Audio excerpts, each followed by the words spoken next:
Okay, so today we will hear the testimony of Mr. or former Undersecretary Roberto Bernardo. Kindly stand up so your oath will be administered by the Director General of the Group. Do you swear or affirm to tell the truth, the whole truth, and nothing but the truth in this proceeding? Thank you. You may take your seat. Thank you. Are you ready to make your statement? Yes po, Mr. Chair. You may proceed.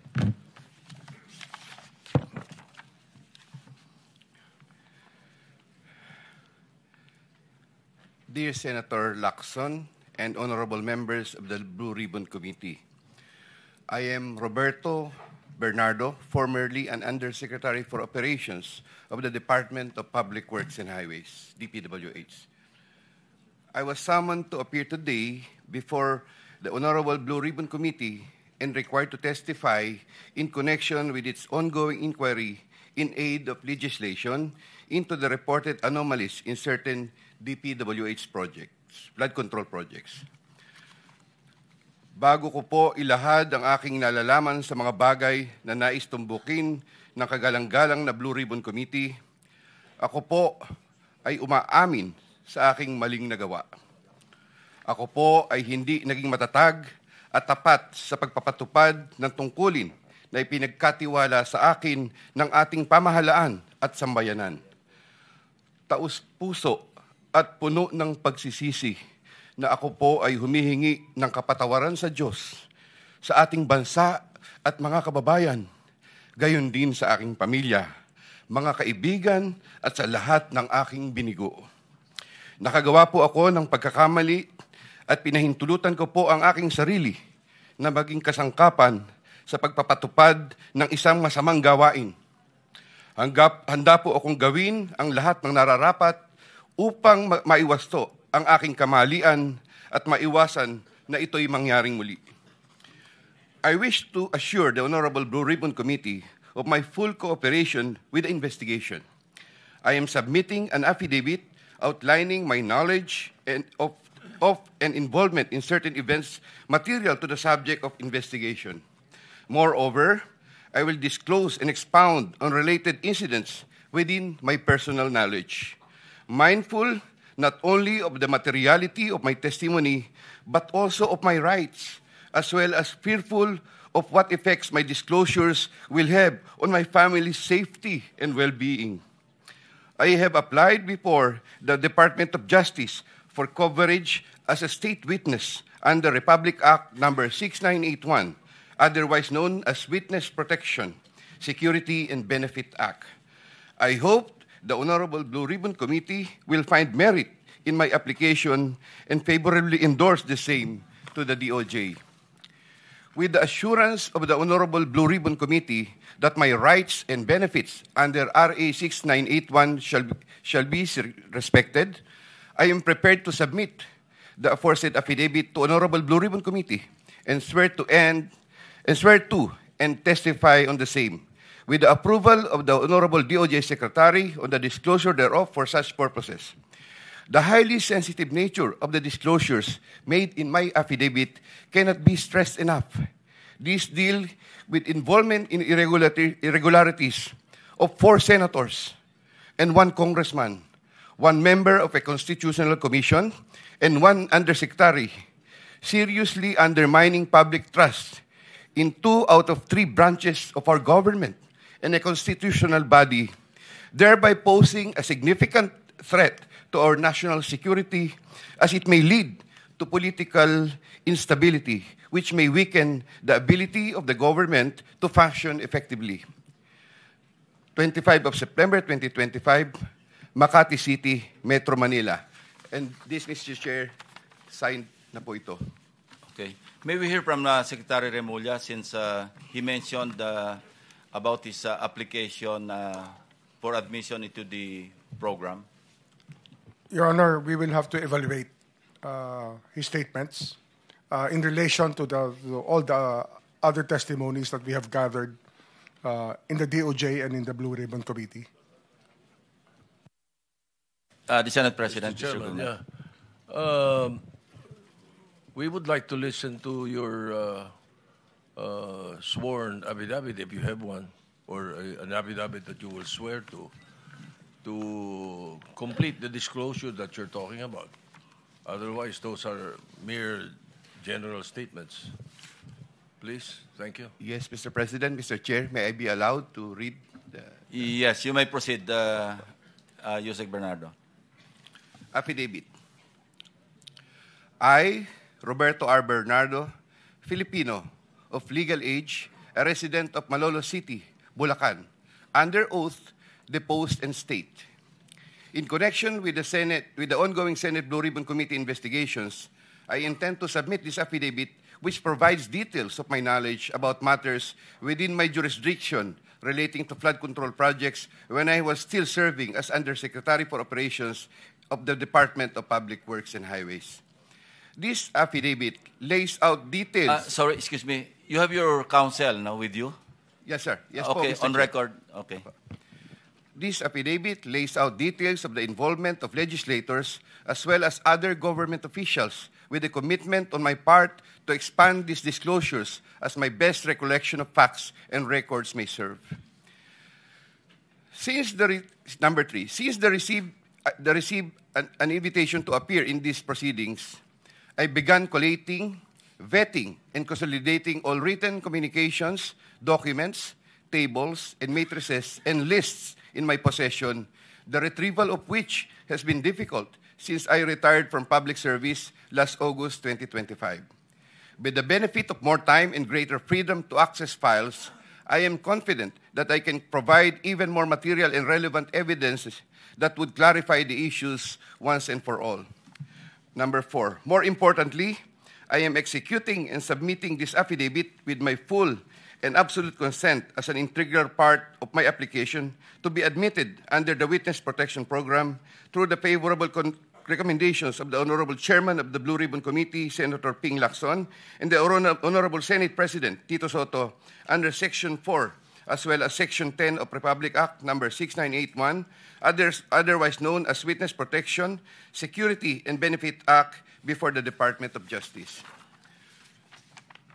I attest and confirm that the names, dates, and transactions mentioned hereunder are based on my direct personal knowledge and have ample documentary support where necessary or desirable if given full opportunity to retrieve the same.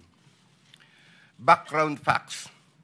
I earned my bachelor's degree in Bachelor of Science in Civil Engineering in 1984. I am a registered civil engineer by profession.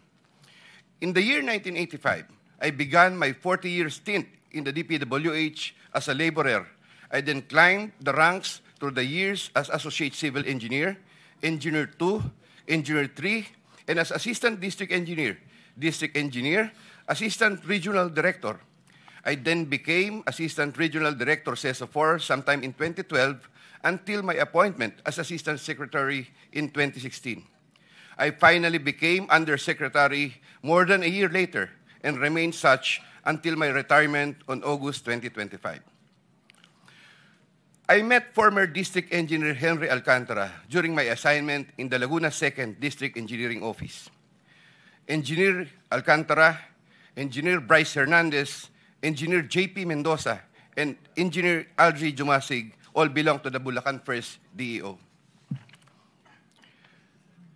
2020-2040 scheme.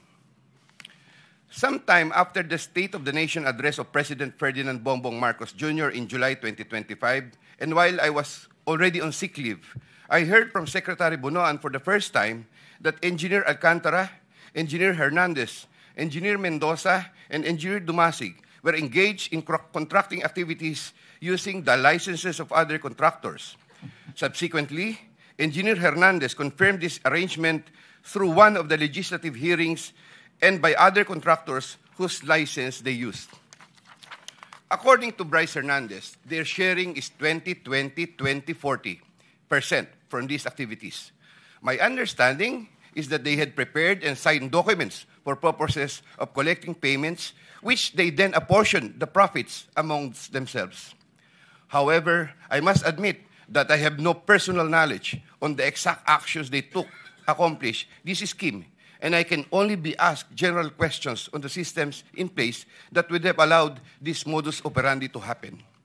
I categorically state that I have neither knowledge nor participation in these business activities, which were entirely done by Engineer Alcantara, Engineer Hernandez, Engineer Mendoza, and Engineer Dumasig on their own.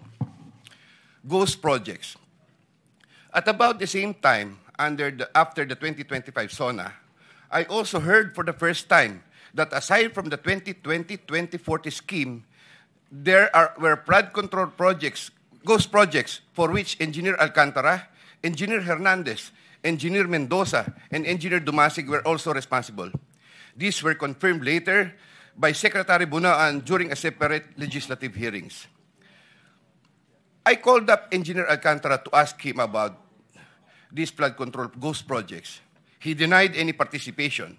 Subsequently, he likewise told me that he even convened the officers of Bulacan First DEO to confront them about these ghost projects, and that some officers, it was Engineer Hernandez, who was the primary person responsible for the same. In the exact words of Engineer Alcantara, si Bryce po yan. I categorically state that I have neither knowledge nor participation in these flood control ghost projects. Congressman Zaldico. My personal knowledge regarding Congressman Zaldico are set out as follows. Congressman Zaldico one time called me to say that he met Engineer Alcantara and wanted to confirm, maayos bang kausap si Engineer Alcantara? To which I replied, maayos po. Engineer Alcantara then told me that Kong Zaldico was asking for a 25% commission, and out of that amount, 2% was to be shared equally between Engineer Alcantara and myself. In his exact words, boss, hati na tayo sa 2%. Furthermore, Engineer Alcantara would tell me every time that he made deliveries of cash to Congressman Zaldico in compliance with his commitment to Congressman Zaldico.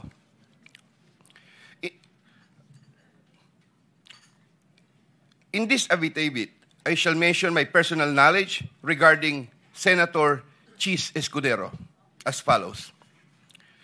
Maynard Ngu and I are close friends, and we go years back. He is also a close friend and campaign contributor of Senator Chis Escudero. Maynard Ngu asked me to submit a list of projects. I personally submitted a list of projects to Maynard Ngu, and some of the items therein pertaining to Valenzuela and Marinduque projects were subsequently included in the General Appropriations Act. A copy of the list of Valenzuela and Marinduque projects is here to attach to this affidavit as Annex A.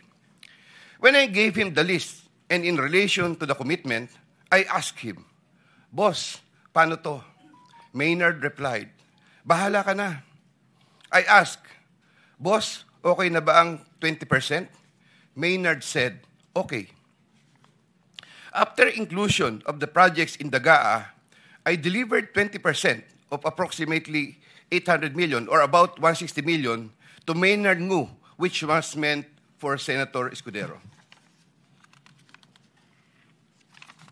Finally, I would like to add that deliveries of cash were personally made to me, by me, to Maynard Ngu at his office in Manila.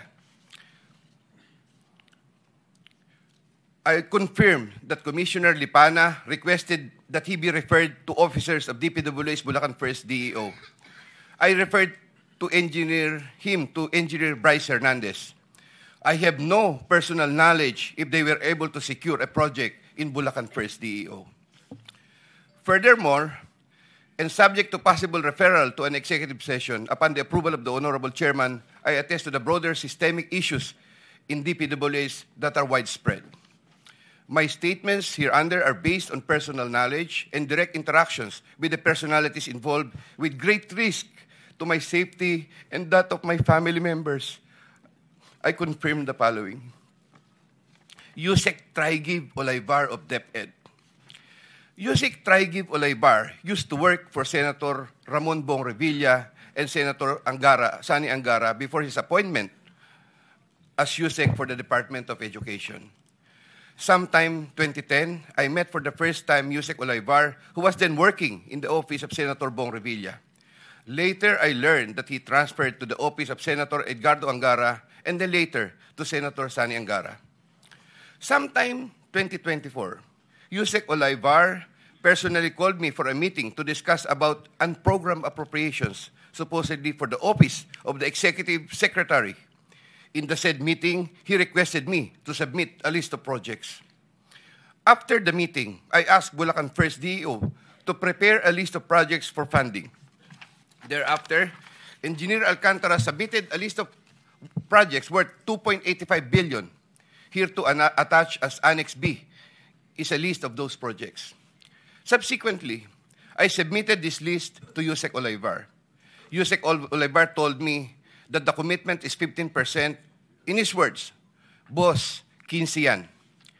Thereafter, the DPWH received a special allotment release order for 2.85 billion for the projects listed in Annex B.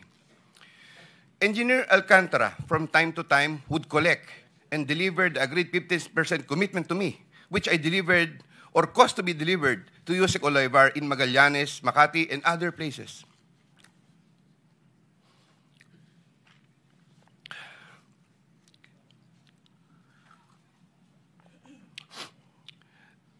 Senator Ramon Bong Revilla.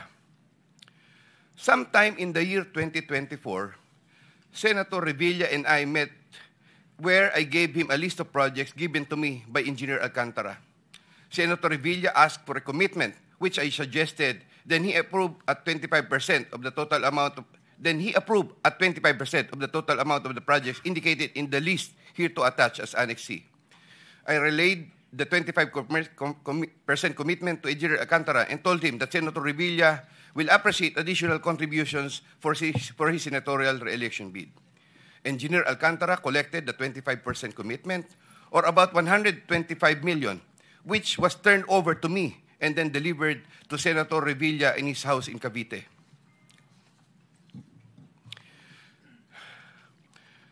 Senator Nancy Binay.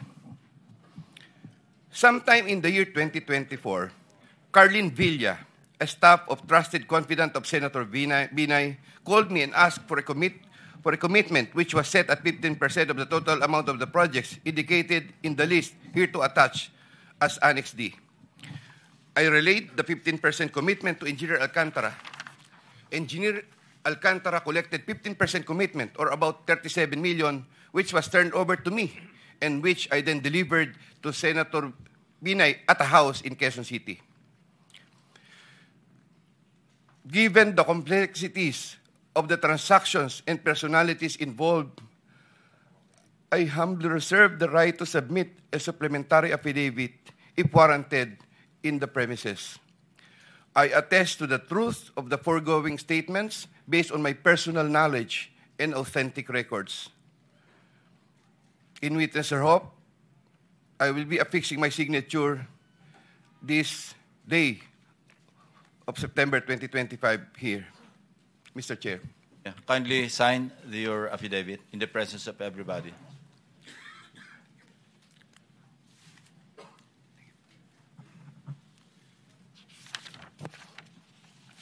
Here, Mr. Chair, I have already signed it. For the record, you signed the same affidavit that you read, no?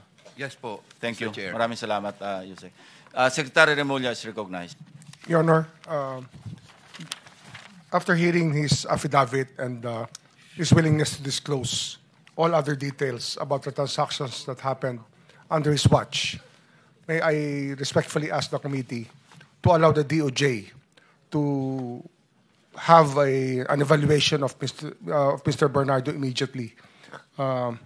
This matter has to be done because of the gravity of the situation and the fact that we may have to really work overtime on legal matters that are needed, or necessary legal matters, so that we can preserve the monies and other things that are involved in this discussion.